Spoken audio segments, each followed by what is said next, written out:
Hey, can I tell you about something? Because I think you might need to hear this today. You know that feeling when you're just stuck? When you can't shake something from your past, or you're tangled up in some attachment, some habit, some person, some old version of yourself that you've kind of outgrown but can't seem to put down? I've been there. I think most of us live there more than we'd like to admit. So let me tell you about a day that, according to a tradition that goes back thousands of years, was practically built for exactly that feeling. It's called Mohini Ekadashi, and in 2026 it falls on April 27th. It's a day devoted to one of the most fascinating forms of Lord Vishnu. And there's this one specific thing you can do to line yourself up with what it's all about. But to get why it matters, you've got to hear the story first. Because it's a good one. It's the kind of story that, once it gets into you, sort of rearranges how you look at your own life. So let's start with Mohini herself, because she's the whole heart of this. The name Mohini comes from the Sanskrit word moha, which means delusion or infatuation, that pull the material world has on us. And here's the beautiful twist. Mohini is a female form that Vishnu takes. The preserver of the entire universe shows up as a woman whose very being represents Maya, divine illusion. The same force that ties us to all our cravings and confusions is the force that, in the right hands, sets us completely free. Sit with that for a second, because that paradox is the whole point. Her most famous moment comes from the Samudra Manthan, the great churning of the cosmic ocean. Picture it. The gods and the demons, ancient enemies, actually teaming up to churn the ocean of milk and pull out Amrit, the nectar of immortality. They use a mountain as a churning rod and a serpent as the rope, and they pull back and forth for what the texts describe as ages. And finally, the nectar emerges. But the moment it does, chaos. The demons snatch the pot and run, because of course they do. Immortality is the ultimate prize. Now here's what I love about this. Vishnu doesn't come thundering in as a warrior. He doesn't fight them for it. He becomes Mohini, a woman so impossibly, dizzyingly beautiful that the demons just lose the plot. They're completely mesmerized. And she gently offers to settle the dispute, to fairly distribute the nectar herself. They're so enchanted they basically hand it over. And then, with total grace, she makes sure only the gods receive it, and the cosmic balance is restored.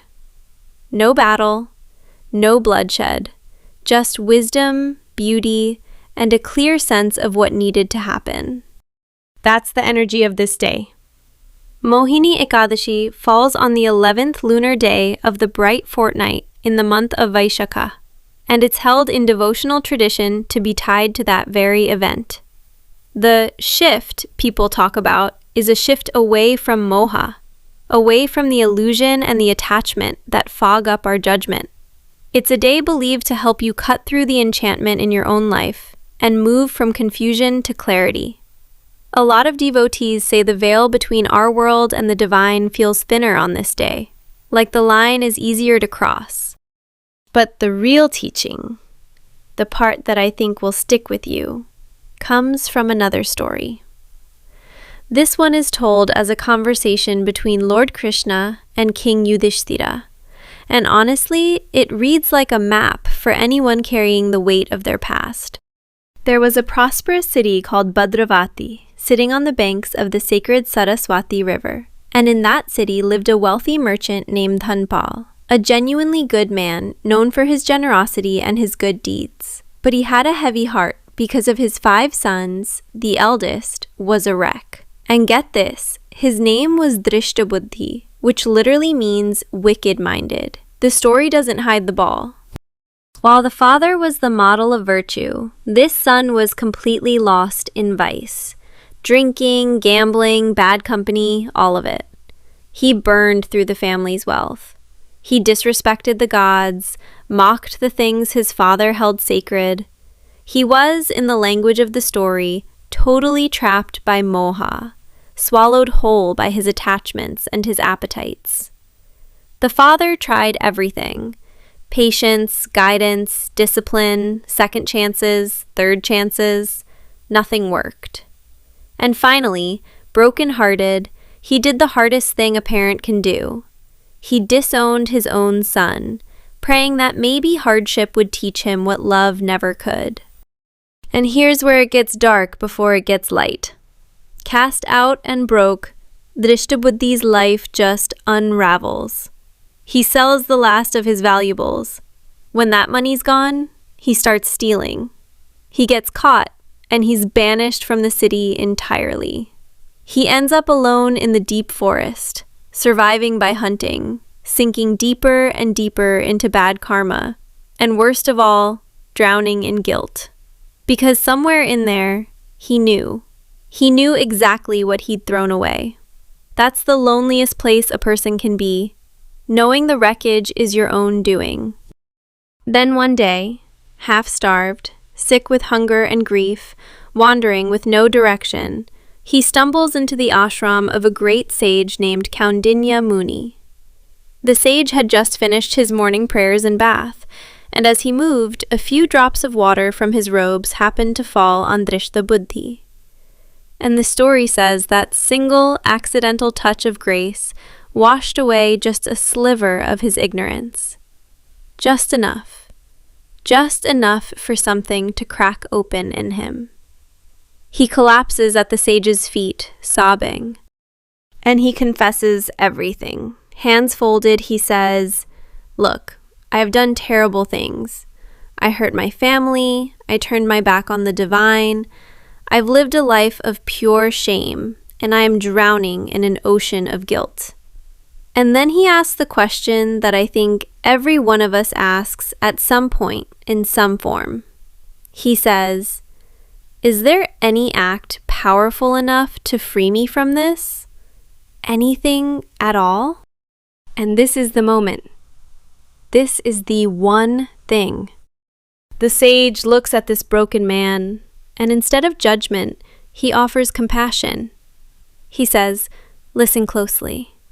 There is one sacred observance, a Vrat, so powerful that it can burn away the sins of many lifetimes.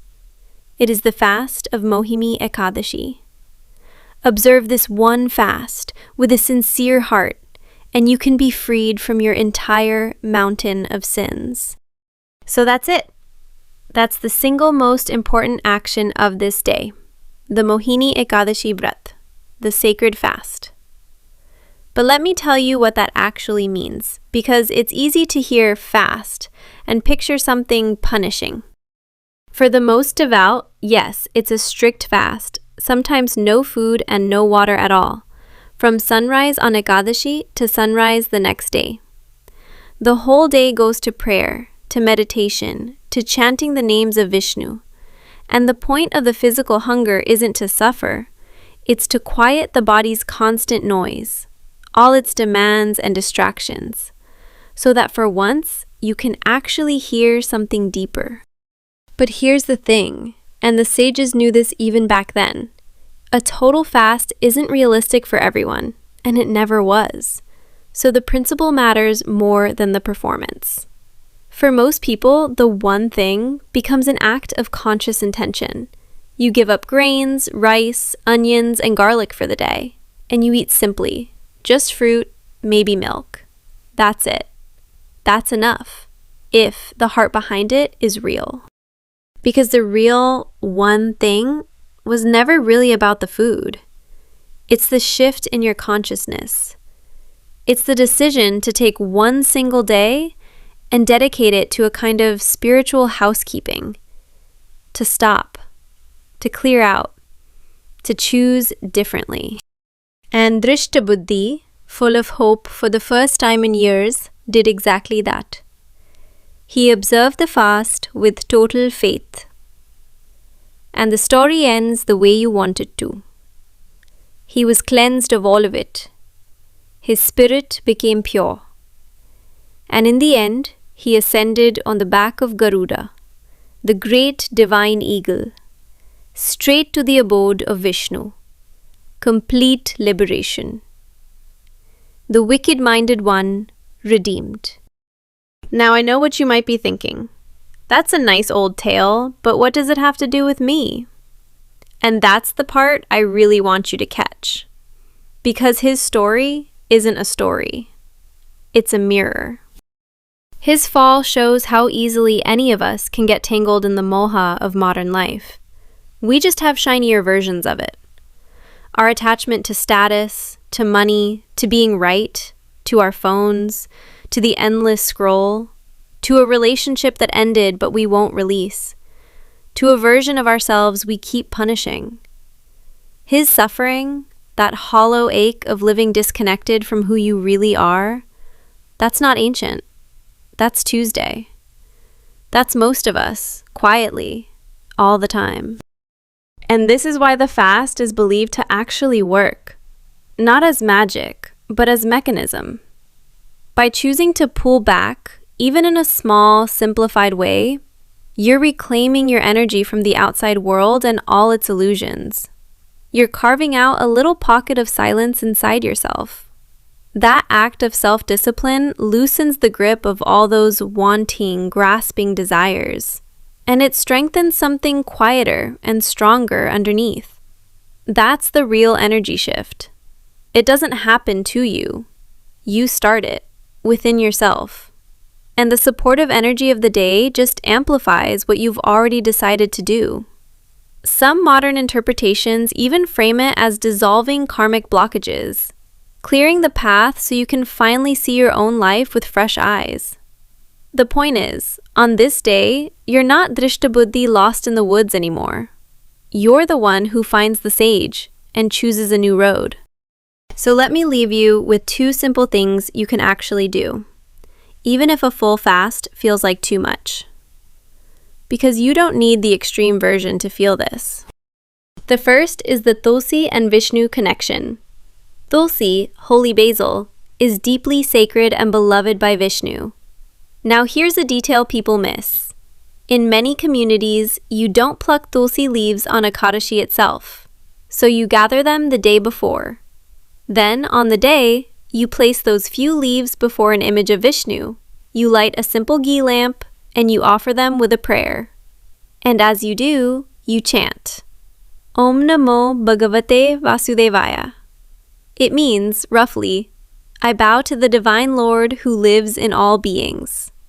Chant it 108 times if you can. There's something about the repetition, the rhythm of it, that's believed to purify your awareness. And honestly, even if you're skeptical, the act of sitting still and repeating something sacred 108 times will do something to you. Try it and see.